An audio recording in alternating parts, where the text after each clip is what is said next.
If you've ever had the chance to take a really good class on American public policy, I will bet you a $600 Pentagon hammer that one of the case studies you did when it came to talking about public policy in the military was about this guy, the F-22 fighter jet, the Raptor, they call it. Just as an aside, Ford also calls its awesome new off-road ready pickup the Raptor. Maybe because they had some inkling that the F-22 airplane wasn't going to be monopolizing that nickname anymore. That's because the F-22 Raptor is now dead. There are still F-22s in America's armamentarium, but we are not building any more of them than were already in the works. That was announced today by the president, after months of foreshadowing by the Pentagon and the president himself. The reason this plane is such a great case study in how our country works or doesn't work is because of the way it was built.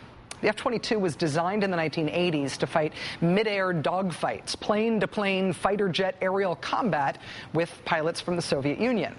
From the beginning, the Air Force designed the plane to be politically bulletproof. They farmed out all the subcontracts to build the thing to something like 44 different states. So there would be jobs associated with building the plane in the jurisdiction of something like 88 different senators and a majority of members of the House. It was designed from the beginning to be, in one weapon designer's words, too big to fail as a government program. And the Pentagon comptroller from the mid-1990s admitted to Congress this year that the Pentagon also knowingly lied about the expected cost of the F-22 from the very beginning. They told Congress it would cost much less than they knew it actually would. In the end, the F-22 became the mother of all spending disasters. Maybe not the mother, but at least one of the members of the family matriarchy. The average cost of every F-22 is now $356 million per plane. $356 million per plane.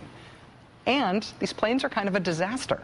According to Pentagon test results leaked to the Washington Post this year, for every hour that an F-22 is in flight, it requires more than 30 hours of maintenance.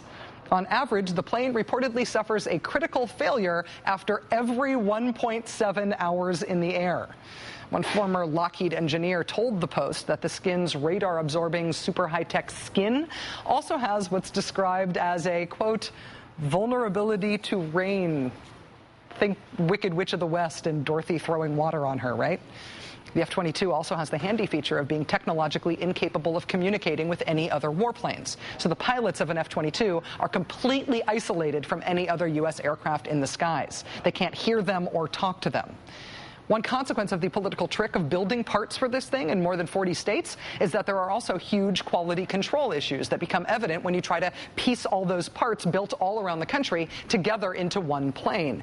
Pierre Sprey, a weapons designer and longtime critic of the F-22, told MSNBC today that even now in 2009, parts that don't work are being retooled and refit individually by hand on the final assembly line as F-22s are being built. How efficient. Also, by the way, the USSR, these F-22s were designed to let us dogfight with, doesn't exist anymore. No F-22 has ever flown a mission in Iraq or in Afghanistan. Its armor is so light it can't withstand even small arms fire, so it can't fly anywhere where it has to fly low. And did I mention they cost $356 million each? Despite everything wrong with the F-22, despite the untold billions we didn't spend, even within the military, even within the Air Force, on stuff we might have actually used someday, instead of these Soviet fightin' Top Gun movie souvenir paperweights that melt in the rain, the fact that they were built all over the country and that we had dumped so many billions of dollars into them already made these planes a case study for how the country could end up spending billions upon billions of dollars for something everybody knew we didn't need. The F-22 showed how you could design a system so that every decision maker had a great locally driven reason to do something that was bad for the country. And then something totally unexpected broke out. Political leadership. In the 2008 election, both major party candidates had the guts to defy those parochial interests and to be willing to say no to a fighter jet of all things. And they had the guts to say enough is enough to this zombie spending suck that no one could justify, but that just wouldn't die. Once President Obama was elected, Defense Secretary Bob Gates took the zombie on. And with regard to something like the F-22, if we can't bring ourselves to make this tough but straightforward decision, where do we draw the line? And if not now, when? If we can't get this right, what on earth can we get right? Senator John McCain, Republican, and Senator Carl Levin, the Democrat who chairs the Armed Services Committee, ended up co-sponsoring the bill to kill the zombie F-22. Republican Bush holdover Defense Secretary Bob Gates championed it, as you just heard. President Obama threatened to veto the defense budget if it didn't kill the F-22.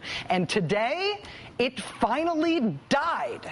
And America's longtime textbook case study of stupid stuff on which we spend billions, even though we know it's stupid, has a surprise ending. There are still going to be 187 of these bad boys in America's fleet, and who knows, maybe the USSR will rise from the dead and give us a use for them someday. But until that day comes, the only conceivable way we would ever have to or want to use one of these planes is if we were stupid enough to sell them to other countries who might want to use them against us someday. Did I mention that members of Congress are urging that we keep building this thing to sell it to other countries? Are you kidding me?